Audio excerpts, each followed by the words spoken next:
Hello guys, how are you all? I hope you all are doing fine. I am Dr. Abdul Wajid and I welcome you all to Effortless Commerce Classes. Guys, आज हम chapter 5 cost of capital का एक topic करेंगे that is cost of debenture. So let's start. So what is cost of debenture? So let's first discuss what is debenture. Guys, debenture क्या होता है? एक type का हमारा डेट इंस्ट्रूमेंट है जो कंपनी इशू करती है फंड्स रेज करने के लिए. जब हम बात करते हैं कॉस्ट ऑफ डिबेंचर की, तो वो सेम ऐसे ही होता है जैसे हमारा कॉस्ट ऑफ बॉन्ड्स है. तो दोनों की कॉस्ट एक ही टाइप से हम निकालते हैं. जितना भी हमारा एक्सपेंस उसको इशू करने में लग रहा है या उसके बाद जब हम इशू कर लेंगे, जो फिर हम कुछ पे करेंगे अपने डिबेंचर होल्डर्स को या फिर बॉन्ड होल्डर्स को, तो वो सब कहलाया जाता है कॉस्ट ऑफ डिबेंचर्स और बॉन्ड्स. मतलब कितना पैसा कंपनी खर्च करेगी, ओके, रेस करने में डिबेंचर्स को या बॉन्ड्स को. कॉस्ट ऑफ डिबेंचर्स में बहुत सारी चीजें इंक्लूड हो सकती हैं जो कंपनी को इनकर करना पड़े. For example, under writing commission.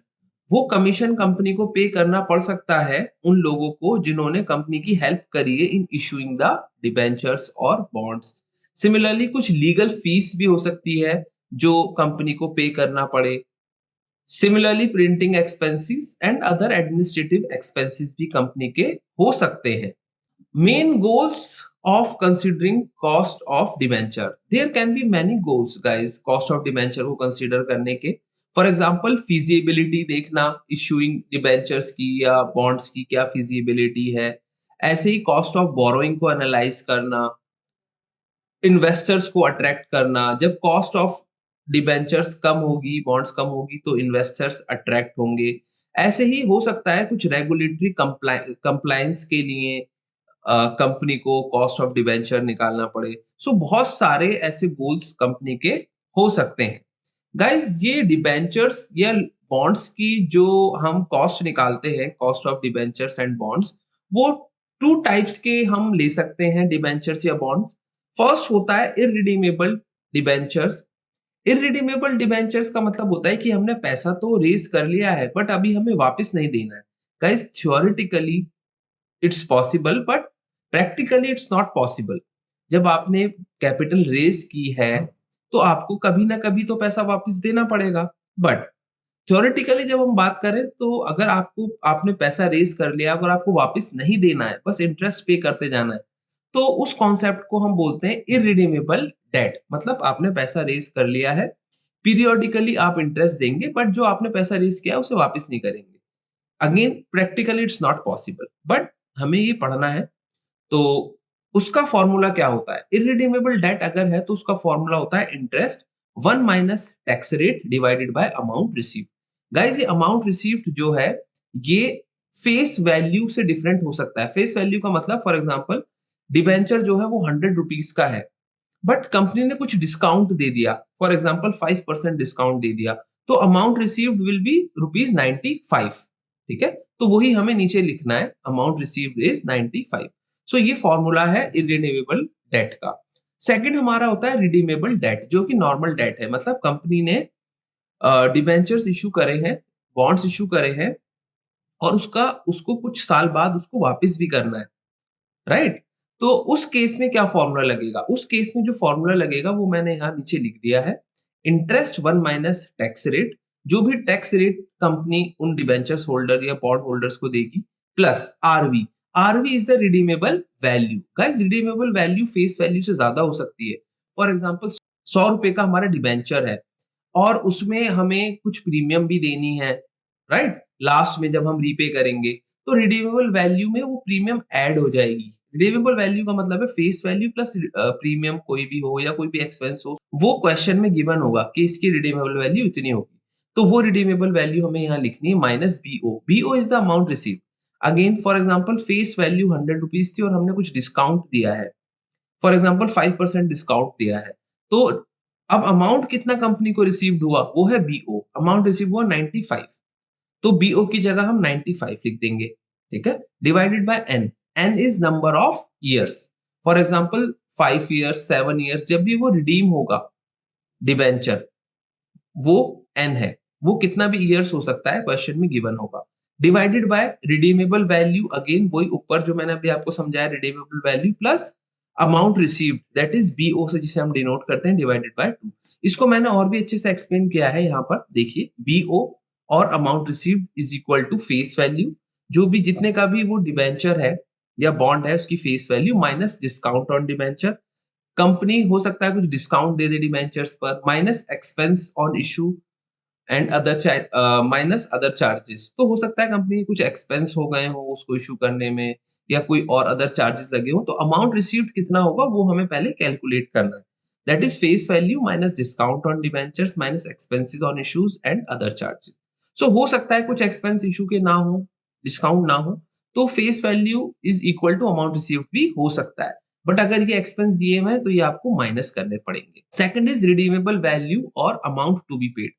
Redeemable value का मतलब जब 5 इयर्स या 10 इयर्स ड्यूरेशन के बाद जब आप डिबेंचर होल्डर्स को पैसा वापस देंगे, तो उस केस में आप फेस वैल्यू तो देंगे प्लस प्रीमियम, अगर प्रीमियम आपने बोला था कि प्रीमियम भी होगी, तो वो प्रीमियम भी आप उसमें ऐड करेंगे, ऐसे अदर चार्जेस भी उसमें ऐड करेंगे, तो उसको हम बोलेंगे रिडीमेबल वैल्यू।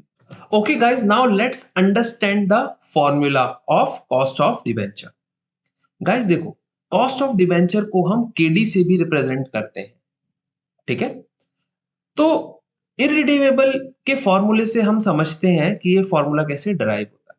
गाइस देखो, जब भी आप कॉस्ट किसी भी चीज की निकालते हो, तो जितना आप पे करते हो वो ऊपर रखते हो न्यूमेरेटर में, और जितना आपको रिसीव होता है वो नीचे रखते हो डिनोमिनेटर में।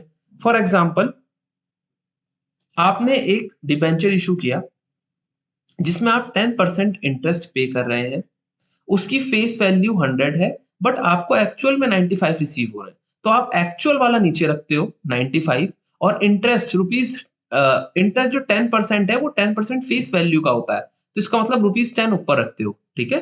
10 डिवाइडेड बाय 95, इतना आपको समझ में आ गया होगा, ऐसे हम निकालते हैं कॉस्ट। बट सर ये 1 माइनस टी कैसे आ गया, ये बता दीजिए। गाइस ये समझना आपके लिए बहुत इंपॉर्टेंट है। 1 minus T, T is tax rate. Guys देखो, आप हमेशा याद रखना, जब भी हम डिबेंचर इशू करते हैं या लोन इशू करते हैं, तो हम कुछ इंटरेस्ट पे करते हैं, और वो जो इंटरेस्ट होता है ना, वो हमारी टैक्सेबल इनकम को कम कर देता है, ठीक है। इंटरेस्ट क्या करता है, हमारी जो टैक्स, यू नो इंटरेस्ट क्या करता है, हमें कुछ फायदा देता है टैक्स में, तो वो कैसे हमें फायदा देता है, लेट्स अंडरस्टैंड। फॉर एग्जाम्पल, दो कंपनी है मेरी, X Y Z and ABC, दोनों का प्रॉफिट जो है वो 1 लाख है। एक्स वाई जेड ने 10% इंटरेस्ट पर डिबेंचर इशू किए हुए हैं, बट एबीसी ने कुछ इशू नहीं किया, ये ना लोन ना डिबेंचर, ठीक है, सारा का सारा इक्विटी से लिया। बट एक्स वाई जेड ने कुछ डिबेंचर इशू किए हैं जिसका उसको 10% देना पड़ रहा है, ठीक है। फॉर एग्जाम्पल, 1 लाख रुपीज उसने डिबेंचर के थ्रू इशू किए। Profit before interest and tax दोनों का सेम है, 1 लाख। इंटरेस्ट, गाइस देखो, उसने 10% इंटरेस्ट पर डिबेंचर इशू किए हैं, तो उसको 1 लाख का 10% देना पड़ेगा, क्योंकि यहाँ पर एक एग्जाम्पल के थ्रू मैं आपको बता रहा था। तो डिबेंचर, फॉर एग्जाम्पल, इसने 1 लाख के डिबेंचर जो है वो इशू किए हुए हैं, ठीक है, और दोनों का जो प्रॉफिट है वो 1 लाख रुपीज है। तो इसने तो 1 लाख के डिबेंचर इशू किए हुए हैं एक्स वाई जेड ने, तो 10% उसको इंटरेस्ट देना है, तो 1 लाख का 10% 10,000।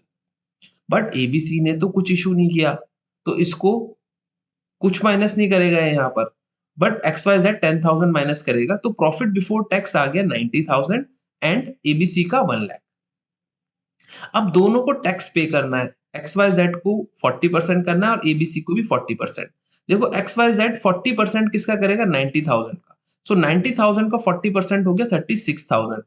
जबकि एबीसी लिमिटेड जो है वो 1 लाख का 40% करेगा, क्योंकि उसको यहाँ पर कोई डिडक्शन नहीं मिला है, जबकि जो एक्स वाई जेड है उसको 10,000 का डिडक्शन मिल गया है, ठीक है। तो यहां पर अब आप देखो, यहां पर ये 36,000 पे कर रहा है टैक्स में, और एबीसी 40,000 पे कर रहा है। That means X Y Z को यहां पर कुछ फायदा हो गया है, 4000 का फायदा हो गया। देखो ये 36,000 कर रहा है, ये 40,000 कर रहा है, तो XYZ को 4000 का फायदा हो गया। ठीक है, तो यहां पर मैंने आपको बताया था कि कॉस्ट ऊपर रखते हैं, बट वहां तो सिर्फ कुछ फायदा हो गया है, दैट इज 4000। 4000 का मतलब है इस 10,000 का 40%। तो 10,000 का 40% उसे फायदा हो गया है। यहाँ पर देखो 36,000 पे कर रहा है, ये 40,000 कर रहा है, तो 10,000 का 40% इसे फायदा हो गया है। इस वजह से 10,000 जो हमारा इंटरेस्ट है उसमें से जो भी हम इंटरेस्ट पे कर रहे हैं, फॉर एग्जांपल एक डिबेंचर की बात करें तो 10, तो 10 into 1 minus tax. Tax rate का फायदा हुआ है ना, क्योंकि टैक्स रेट 40% है, तो 10,000 का 40% का फायदा हुआ है, तो हम 1 माइनस टी कर देते हैं। तो हम उसको कैसे लिखते हैं, इंटरेस्ट रेट, जैसे इंटरेस्ट है, इंटरेस्ट हम 10 पे कर रहे हैं, इंटू 1 माइनस टैक्स रेट 40% है और 40 का ही उसे फायदा हो रहा है। हमेशा जितना टैक्स रेट होगा उतना ही उसको फायदा होगा, तो 10 इंटू 1 माइनस 0.40 लिखेंगे। और अमाउंट रिसीव्ड यहाँ पर कितना था, अमाउंट रिसीव्ड था 95। गाइस जब आप क्वेश्चन करेंगे तो और अच्छे से आपको ये चीजें समझ में आएंगी। बस मैं अभी आपको ये समझाने की कोशिश कर रहा हूँ कि 1 माइनस टी क्यों करेंगे। 1 माइनस टी इसलिए करेंगे क्योंकि यहाँ हमें एक्चुअल कॉस्ट रखनी होती है, और जब भी हम डिबेंचर्स इश्यू करते हैं या लोन इश्यू करते हैं तो हमें कुछ फायदा होता है, तो वो फायदा हमें माइनस करना है। यहाँ पर एक्चुअल में 60% ही हम कंसीडर कर रहे हैं, क्योंकि 40% का उसे फायदा हो गया। I hope you all have understood this concept. और यही सेम कॉन्सेप्ट हमारा लगता है रिडीमेबल में भी, क्योंकि रिडीमेबल में भी ये तो जो पोर्शन है वो सेम रहता है फॉर्मूले में, interest 1 minus tax rate. So I hope you all have understood it. अब क्वेश्चन जब आप करोगे तो आपको और अच्छे से समझ में आएगा। ओके गाइस, अब हम दो क्वेश्चंस करते हैं कॉस्ट ऑफ डिबेंचर पर। फर्स्ट क्वेश्चन जो है वो इरिडीमेबल डिबेंचर पर है। So let's read the question first. Assuming that the firm pays tax at 40%, compute the after-tax cost of a perpetual bond sold at par, coupon rate being 11.25%. So guys, इस question में हमें बताया हुआ है कि परपीचुअल bond है, that is irredeemable bond है, और हमें पता है कि इरिडीमेबल बॉन्ड हो या डिबेंचर हो, उसका बहुत छोटा सा एक फॉर्मूला होता है। बस वो फॉर्मूला हमें इसमें पुट करना है और हमारा आंसर आराम से आ जाएगा। ठीक है, so let's do it. Okay guys, so we already know the formula of cost of debenture when it is irredeemable. Formula है interest 1 minus tax rate divided by amount receive, that is denoted by BO. So simple, हमें सिर्फ वो figure यहां रख देनी है और हमारा आंसर आ जाएगा। इंटरेस्ट हमें दिया है 11.25%, दैट इज 100 का 11.25% हो जाएगा 11.25 into 1 minus tax rate.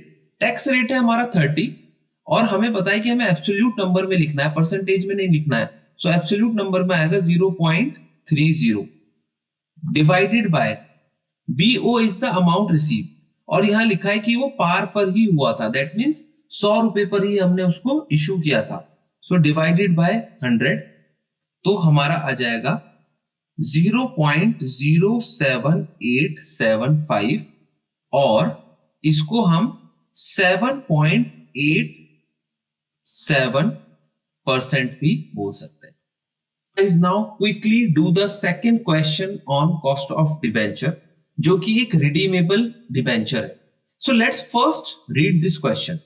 ABC Limited issues 12.5% debentures of face value of rupees 100 each, redeemable at the end of 7 years. तो guys, हमें यहां पर क्या क्या दिया हुआ है, हमें इंटरेस्ट रेट दिया हुआ है, साथ में उसकी फेस वैल्यू दी हुई है, और रिडीमेबल एट द एंड मतलब हमें ईयर्स दिया हुआ है कि कितने साल के बाद वो रिडीम होगा। The debentures are issued at a discount of 5%। So debenture को 5% डिस्काउंट पर इशू किया गया है, and the flotation cost is estimated to be 1%। और यहां पर गाइस देखो, डिस्काउंट के साथ फ्लोटेशन कॉस्ट भी आ गई, दैट मींस जो अमाउंट रिसीव होगा वो 5% और 1% माइनस करने के बाद रिसीव होगा। Find out the cost of capital of debentures given that the firm has 40% tax rate, और यहां पे टैक्स रेट भी दिया हुआ है। गाइस आपको ऑलरेडी पता है फॉर्मूला क्या होता है, सिर्फ फॉर्मूले में इसको पुट करना है और आपका आंसर बहुत ही आसानी से आ जाए। So let's do the answer of this question. Please take the screenshot of this question if you have not taken it yet. Guys, please screenshot ले लीजिए। Okay. Okay guys, तो अब हम आंसर करते हैं और सबसे पहले वो सारी चीजें लिखते हैं जो हमें फॉर्मूले के लिए निकालनी पड़ती है। ठीक है, तो सबसे पहले देखो अमाउंट रिसीव निकाल लेते हैं, जिसे हम BO से भी डिनोट करते हैं। अमाउंट रिसीव कितना हो जाएगा, ₹100, जो पार पर इशू नहीं हुआ है क्योंकि उसमें हमने ₹5 का तो डिस्काउंट दिया था और 5% का डिस्काउंट, दैट मींस 100 का ₹5। उसके साथ साथ ₹1 की फ्लोटेशन कॉस्ट थी, तो ₹1 हमें इसमें से माइनस और करना पड़ेगा, दैट इज हमारे हाथ में कितना आया, ₹94। यही हमारा अमाउंट रिसीव्ड हुआ। इंटरेस्ट हमें दिया हुआ है इन्होंने 12.5%, दैट मींस 100 का 12.5% मींस ₹12.5। टैक्स रेट भी हमें दिया हुआ है इन्होंने 40%, और ईयर्स भी दिया हुआ है इन्होंने, क्योंकि रिडीमेबल का क्वेश्चन है तो ईयर्स दिया हुआ है इन्होंने 7। सिर्फ अब हम फॉर्मूला लगा देते हैं और हमारा आंसर आराम से हो जाएगा। तो हमें फॉर्मूला रिडीमेबल डिबेंचर का पता है, that is interest 1 minus tax rate plus redeemable value minus amount received divided by n and total divided by redeemable value plus amount received divided by 2। बस इस फॉर्मूले में आप सारी वैल्यूज पुट कर दीजिए और आपका आंसर आराम से आ जाएगा। इंटरेस्ट की जगह मुझे पता है 12.5% लिखना है, मुझे 12.5 लिखना है क्योंकि एब्सोल्यूट अमाउंट 12.5 है। 1 माइनस टैक्स रेट था 40%, तो मैं उसको 0.40 लिखूंगा, ये मैं आपको ऑलरेडी बता चुका हूं, प्लस रिडीमेबल वैल्यू कितनी है। गाइस रिडीमेबल वैल्यू तो ₹100 ही होगी, चाहे आपको पैसा कम रिसीव हुआ है बट आपको वापस पूरा का पूरा 100 देना है, तो रिडीमेबल वैल्यू की जगह हम 100 लिख लेंगे, माइनस BO हम ऑलरेडी निकाल चुके हैं, that is 94 divided by n हमें पता है number of years, that is 7। Total divided by redeemable value again, that is 100 plus amount received is 94 divided by 2। So guys जब आप इसको पूरा सॉल्व करेंगे तो आपका आंसर आएगा 0.0861, जिसको हम 8.61% भी बोल सकते हैं percentage term. Guys percentage term में बोलना ज्यादा अच्छा रहता है ताकि आपको पता चल जाए कि कितनी कॉस्ट ऑफ कैपिटल एक्चुअली है। इस नंबर से थोड़ा सा अच्छे से समझ में नहीं आता, तो that is the answer. I hope you all have understood this concept. Thank you.